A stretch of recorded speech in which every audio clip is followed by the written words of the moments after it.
এই যে পৌঁছে গেলাম। এটা হচ্ছে আমাদের ট্রেনের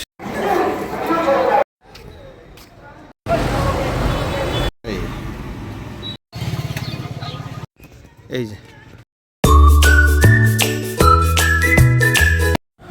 নমস্কার সবাইকে।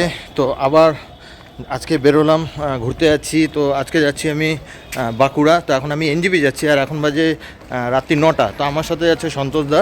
তো সন্তোষদা তো অ্যাকচুয়ালি থাকে উত্তরায়ণে। তো সন্তোষদা বাইক নিয়ে আসছে। তো আমি এখন যাচ্ছি জংশনে, এই সামনেই জংশন। তো আমি জংশন থেকেই উঠবো আর তারপরে এনজিপি পৌঁছাবো। তো বাকিটা আপনাদের সাথে দেখা আমার এনজিপিতে গিয়ে। উঠে গেলাম ফ্লাইওভারে, আর আমরা যাচ্ছি টোটো করে। এই টোটোতে আমি আর সন্তোষদা বসে আছে। এই যে পৌঁছে গেলাম এনজিপিতে, টোটো করে আসলাম। ভাড়া পড়লো 30 টাকা করে, বেশি চাচ্ছিলো, যাই হোক 30 টাকায় দিলাম। আর এখন বাজে হচ্ছে 9টা 27। তো এখন আস্তে আস্তে যাচ্ছি, টিকিট তো আমাদের কাটাই আছে স্লিপারে। এনজিপি স্টেশনে ঢুকে গেলাম। এই যে এই রাস্তাটা দিয়ে যাচ্ছি, আর এখন তো এখানে কনস্ট্রাকশন হচ্ছে। এই যে পৌঁছে গেলাম এনজিপি স্টেশনে, আর দেখুন এখানে তো পুরো কনস্ট্রাকশন হচ্ছে, তার জন্য এখানে যে এক্সেলেটার ছিল সেটাও বন্ধ। তো সিঁড়ি দিয়ে যেতে হবে। পৌঁছে গেলাম এনজিপিতে, আর এখন বাজে 9টা 33। এই যে নিউ জলপাইগুড়ি।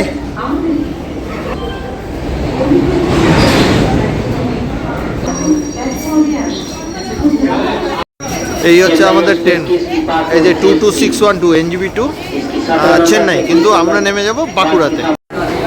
এই যে আমি আর সন্তোষদা এক্সেলেটার করে নামছি, আর ট্রেন মনে হয় একই দিয়েছে আমাদের। এই হচ্ছে আমাদের ট্রেন দাঁড়িয়ে আছে 22612, আর এটা দিয়েছে 1 নম্বরে। এই যে 1 নম্বর প্ল্যাটফর্ম, আর আমরা এখন 1 নম্বর প্ল্যাটফর্মেই আছি। এটা হচ্ছে আমাদের কোচ, আর এটা একটু পেছন দিকেই পড়েছে।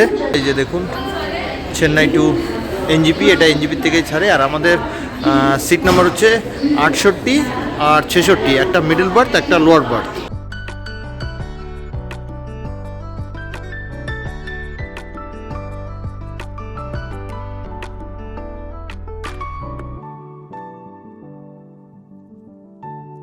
এই যে এটা একটা সিট আমাদের, এটা হচ্ছে মিডল বার্থটা। আর এই যে সন্তোষ দা যে বসে আছে লোয়ার বার্থটা, এটা আমাদের। ট্রেনের কিন্তু সিগন্যাল হয়ে গেছে। এই যে ট্রেন কিন্তু ডট 10টা 5-এ ছেড়ে দিল। দেখুন এখনো যাত্রীরা দৌড়ে যাচ্ছে। আর এনজিপি স্টেশনে 1 নম্বর প্ল্যাটফর্মে দেখুন কি সুন্দর ফ্রুটসের দোকান। এই দেখুন ওখানে যে স্টেশন সাজানো হয়েছে, তার কারণ হচ্ছে কালকে কিন্তু বন্দে ভারতের ওপেনিং আছে, সেই কারণেই কিন্তু এখানে এই যে স্টেজ সাজানো হয়েছে। দেখুন চেয়ার সমস্ত কিছু, মানে প্রথম বন্দে ভারত স্লিপারের এখান থেকেই মালদার থেকে পিএম এটার ওপেনিং করবে। তো শিলিগুড়িতে এনজিপিতে এই কারণে এখানে মঞ্চ সাজানো হয়েছে স্টেশনের মধ্যে। কোচগুলো কিন্তু খুবই পরিষ্কার, আর সব থেকে যেটা ট্রেন কিন্তু একদমই খালি, জানি না কোথার থেকে উঠবে। দেখুন একদমই খালি ট্রেন পুরো। আমি তো আমার সিট ছেড়ে এসে বসলাম, সিট খুবই ভালো।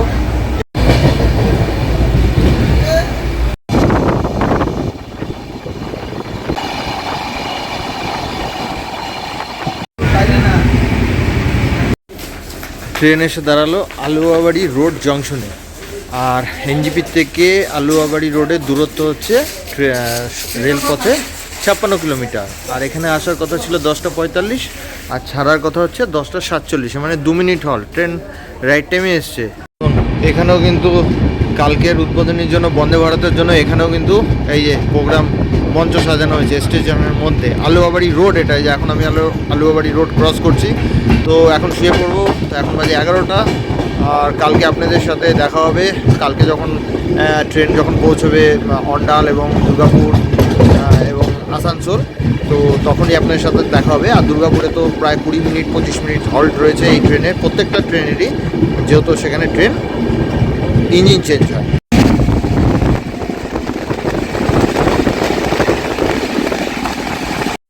শুভ সকাল সবাইকে। আর এখন বাজে হচ্ছে 8টা। তো এখনই জাস্ট ঘুম থেকে উঠলাম। তো একটু আগে ট্রেন ছিল হচ্ছে অন্ডালে, আর এখানে ট্রেনের ইঞ্জিন চেঞ্জ হলো। আর এখান থেকে অ্যানাউন্স হলো যে এই ট্রেনটা আজকে দুর্গাপুর যাবে না।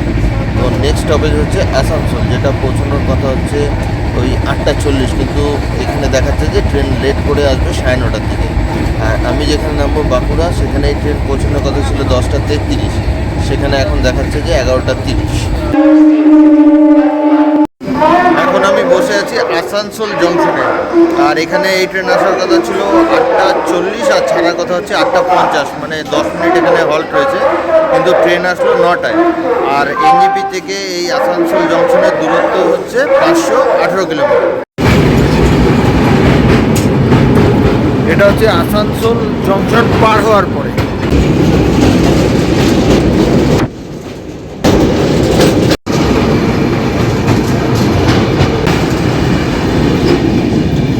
ট্রেন এসে দাঁড়ালো রামকানালি। এখানে কিন্তু স্টপেজ নেই, তাও এখানে দাঁড়িয়েছে, কোনো ক্রসিং হয়তো হবে, ওর জন্য দাঁড়িয়েছে।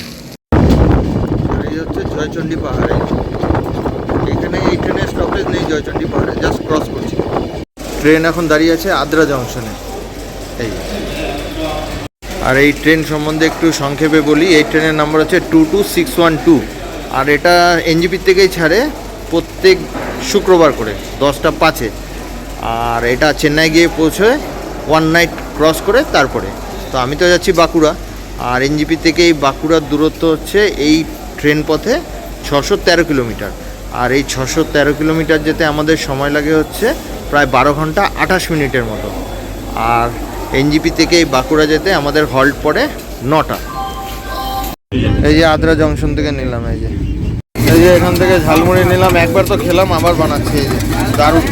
আরেকজনের থেকে নিলাম আবার, কি দারুণ দেখুন।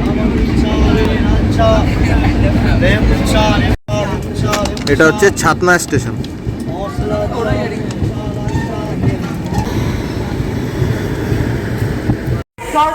এসে নামলাম বাঁকুড়া জংশনে, আর এখন বাজে 11:15। ট্রেন লেট করলো, 10:33-এ আসার কথা ছিল, তো ট্রেন লেট করে আসলো, 11:15-তে আসলো, 45 মিনিটের মতো লেট। তো এখন বাঁকুড়া স্টেশনে নামলাম, তো নেমে এখন এক্সিট হবো। আর এখান থেকে কিন্তু লোকাল, আমি তো আজকে যাব হচ্ছে বিষ্ণুপুর, তো এখান থেকে কিন্তু বিষ্ণুপুর যাওয়ার ট্রেন ছিল, লাস্ট ট্রেনটা ছিল 10:42, এরপরে হচ্ছে দুপুর 3টায়। ততক্ষণ তো ওয়েট করবো না, তো এখন এক্সিট হবো, স্টেশনের বাইরে গিয়ে ওখান থেকে বাসে করে আমরা বিষ্ণুপুর যাবো। যেই ট্রেনে আসলাম আমরা 22612, সেই ট্রেন বাঁকুড়া জংশন থেকে ছেড়ে দিল। এটা হচ্ছে বাঁকুড়া স্টেশনের বাইরেরটা।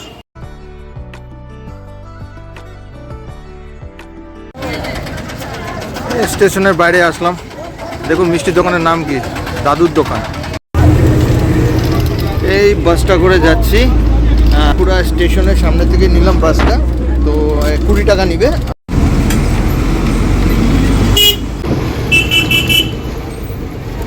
এই হচ্ছে বাস স্ট্যান্ড, বাস স্ট্যান্ডে পৌঁছে গেলাম। এই যে সমস্ত বাস এখানে দাঁড়িয়ে আছে। এটা হচ্ছে গোবিন্দনগর বাস স্ট্যান্ড, এই যে বাঁকুড়া, ঝাড়গ্রাম, শিলদা, সব জায়গার গাড়ি এখানে পাওয়া যায়।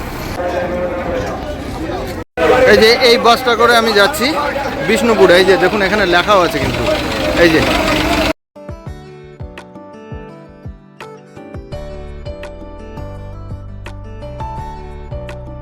এখান থেকে দেখুন আপনারা, এইখান থেকে কত জায়গা চলে যেতে পারবেন। এখান থেকে জয়রামবাটি, তারকেশ্বর, সমস্ত এখানে কিন্তু বাসে। আর সুবিধা হচ্ছে এখানে বাসের গায়ে সমস্ত নাম লেখা থাকে, রামবাগ, বিষ্ণুপুর, সমস্ত, গড়বেতা, কামারপুকুর। বাস স্ট্যান্ড থেকে আমাদের বাস ছেড়ে দিল। এবার প্রবলেম হচ্ছে যেখানে যাব আমরা, একটা মেলায় যাব, যেটা কেঞ্জাকুড়ি মুড়ি মেলা। তো কেউ বলছে আজকে, কেউ বলছে কালকে, আবার একদম বললো না কালকে, আজকে না। তো আজকে হলে আমি তাহলে আজকে ওই মুড়ি মেলাতেই যেতাম। তো যাই হোক, ওখানে এখন গেলাম না, আমরা চলে যাচ্ছি বিষ্ণুপুর। বাস এই গোবিন্দপুর বাস স্ট্যান্ড থেকে ছাড়লো হচ্ছে 11:50।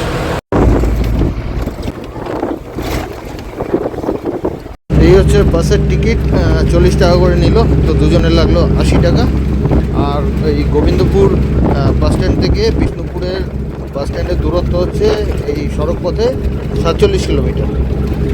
আর এখন বাজে হচ্ছে 12:17।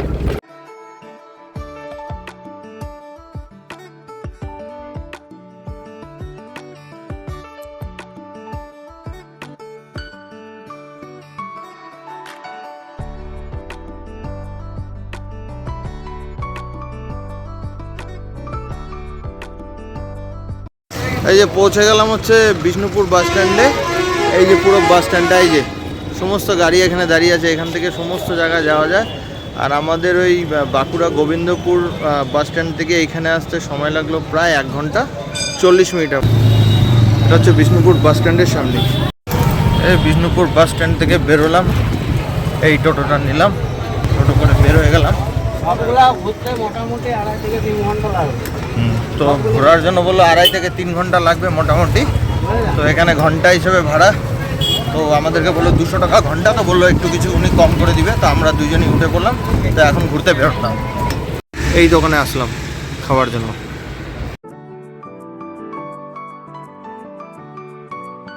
এই যে সন্তোষদা কচুরি নিল, এই যে এরকম 1 প্লেট কচুরি 20 টাকা। বাস স্ট্যান্ড থেকে একদম সামনেই দেখুন পোড়ামাটির দেশের সমস্ত জিনিস। তো এটা হচ্ছে টিকিট কাউন্টার। এটা কি রাসমঞ্চ? এই রাসমঞ্চটা কিন্তু একদম বাস স্ট্যান্ডের একদম সামনে। এই যে টিকিট কাটলাম দুজনের, 25 টাকা করে পড়লো, দুটো 50 টাকা টিকিট। এই যে রাসমঞ্চ, কি দারুণ দেখুন। এই যে সন্তোষদা হেঁটে যাচ্ছে। এটা হচ্ছে বড় গার্ডেন, ওটা হচ্ছে ওই যে সামনে যেটা দেখছেন ওটা হচ্ছে টিকিট ঘর। ওটা এই যে আমার পিছনেই হচ্ছে রাসমঞ্চ।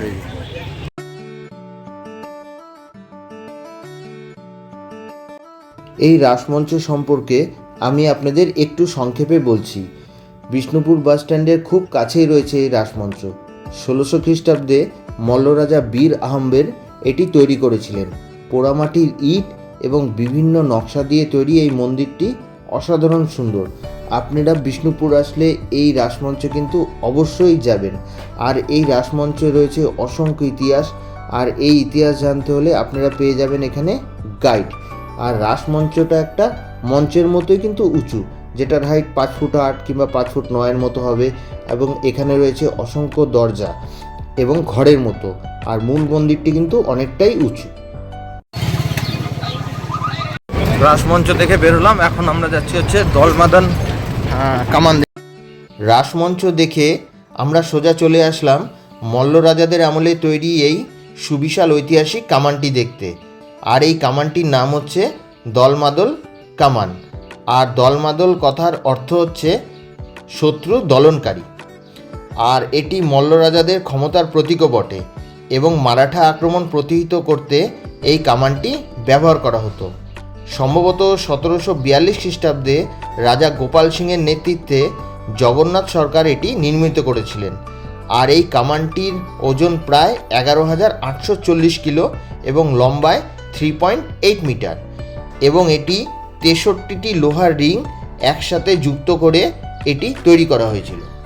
এই দুই সাইডেই কিন্তু এরকম দোকানপাট ভর্তি। আর এখানে মন্দির আছে, ছিন্নমস্তা না, এটা হচ্ছে ছিন্নমস্তা মন্দির। ছিন্নমস্তা মন্দির। আর এই মন্দিরটি সম্পর্কে আমি আপনাদের একটু সংক্ষেপে বলছি।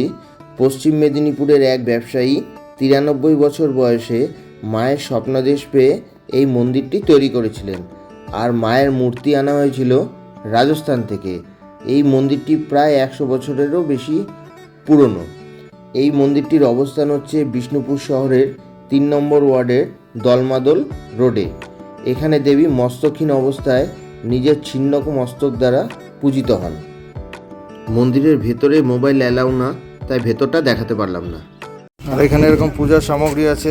তা আমরা তো পুজো দিচ্ছি না, কেন এখন বন্ধ আছে। এই যে আপনারা এখান থেকে কিন্তু পুজোর সামগ্রী কিনতে পারেন। এই যে ছিন্নমস্তা মন্দির দেখে আবার আরেকটা জায়গায় চলে আসলাম, হচ্ছে জোড়া মন্দির শ্রেণী। এই যে বিষ্ণুপুরের বেশিরভাগ মন্দিরই কিন্তু মল্ল রাজাদের আমলেই হয়েছে। আর সে ওই 1600 থেকে 1800 খ্রিস্টাব্দে। তো আপনি চাইলে এই স্ক্যানারে স্ক্যান করেও কিন্তু এই মন্দির সম্বন্ধে জানতে পারেন। দেখুন একটু বিউটিটা দেখুন।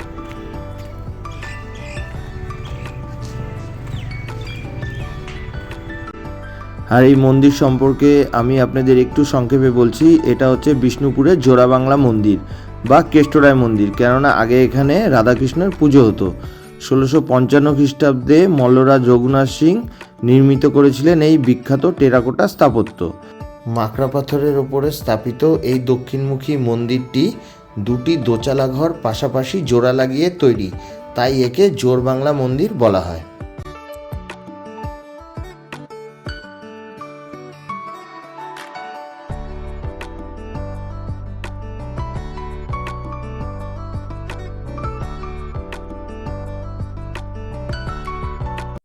যে মন্দিরটা আসলাম জোরবাংলো মন্দির, তার ভেতরটা কি দারুণ দেখুন। আমি একটু দাঁড়িয়ে আছি এই মন্দিরের এখানে, খুবই সুন্দর, আপনারা অবশ্যই আসবেন, খুব সুন্দর একদম একদম নিটে গার্ডেনগুলো। হেঁটে যাচ্ছি, হাঁটতেও ভালো লাগছে, এই যে এরকম মেঝে। আবার এই মন্দিরটা আসলাম, এটা টেম্পল 1, মানে 1 নম্বর, এখানে 3টে মন্দির আছে, কি সুন্দর দেখুন এখান থেকে। আর ওটা হচ্ছে পোড়ামাটির হাট, ওটা দেখুন কি ভাল লাগছে, একটু হেঁটে যাচ্ছি এখান দিয়ে, দারুণ। এগুলো হচ্ছে পোড়ামাটি দিয়ে তৈরি করা, এইসব জিনিসগুলো সমস্ত পোড়ামাটি দিয়ে তৈরি। দেখুন এক একটা কি বিউটি, এই দেখুন ওপর সিলিং, এটা